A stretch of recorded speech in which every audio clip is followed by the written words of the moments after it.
It's that time of the week where we bring in Robin Cross of StoneX in Chicago to talk about the lumber market, and we have him on hand right now. Robin, always good to visit with you, and you know, lumber is not to be outdone either because it's had some huge moves lately. Huge moves is probably the understatement of 2022, good buddy. Thank you. Thank you for having me. Let's go over the prices first. We got March trading limit up. Surprise, surprise. 1249.90. That's up 45 big ones. 12 trades. So, you know, that's a whopping dozen trades this morning. May's trading right along with it. Limit up. 1190.70. Up 45 over there, right? Let's just do a little recap here. Jan expired on the 15th. Well, it was actually the 14th, 1237.10. At that time during expiration, if you remember, March was a massive premium to Jan. Not only was it a big premium, Jan was trading about $115 higher than Jan.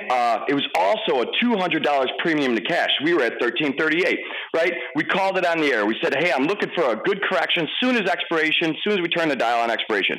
And what happened?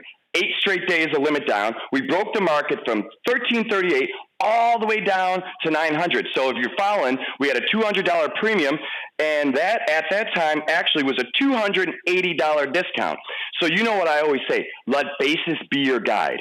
You know, on a little sidebar, lumber is no place for speculation right now. It's really not. If you don't have some sort of cash associated trades with the lumber futures contracts, you are in for a shellacking, right? So what happened after we made that 900 low? We rallied. We're currently into our 8th day of limit back up. So in the last 17 days, we've had 15 limit moves, right? Both down and up. So massive volatility is still, you know, very much prevalent in our market. And what's behind all this?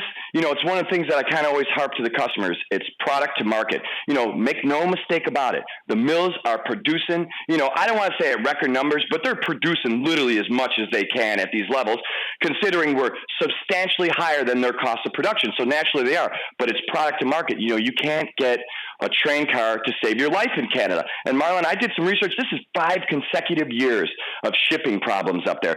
So, you know, my customers will call the mills and they say, you know, they don't mind paying the price because they have the jobs and it's sold, right? If they have to pay more, so be it. But the problem is the mills come back and say, hey, we don't know when we're going to get this to you. So it causes this massive, you know, that's why we broke to begin with, is because guys didn't know when they were going to get the lumber. So they're saying to themselves, why should I pay up if I'm not going to get it at any reasonable time before my building season or before I need it, right? So we went through all that. But, you know, just to kind of reaffirm what I was saying, you literally got to let basis be your guide. So if you would just sit back, do nothing in the middle, sell the market when it goes to premium, and buy the market when it goes to a discount, you'd be sitting pretty. You know, it's this kind of side trading. But as much as you see these massive moves, you know, 15 straight days of limit, it's untradeable. Once you open the market, it opens up 200, 300 cars in the pool. It doesn't trade for the rest of the day. The pending sellers say, hey, I'm going to try and sell it better tomorrow. But I'm also against that. I think that if the price is good for you, forget about how many are in the pool. Just take advantage of good price. So I still want the viewers to be very, very careful. You know, I'm not definitely in love with the market up here. We just corrected that whole big massive break. I think with the market being back in the premium, you're going to see this advancement slow down a bit, but I bet you we got another limit or two in here, Marlon, before it's all said and done. And then we'll see what we got for the spring. You know, we'll be sitting here overbought and everybody's sad because they don't have any lumber. So you know how it goes, good buddies. All right. Well, excellent information. And it is indeed one of the wildest rides that I've ever had a chance to cover in my career. And I'm glad you are able to get us filled in on what's driving the market from week to week. Of course, the trucker convoys in Canada are probably allowing a little bit of confusion in the market as well right now. Thank you so much, Robin. Good to visit with you, and we'll come back and talk next week. We'll take a break here and talk livestock coming up next.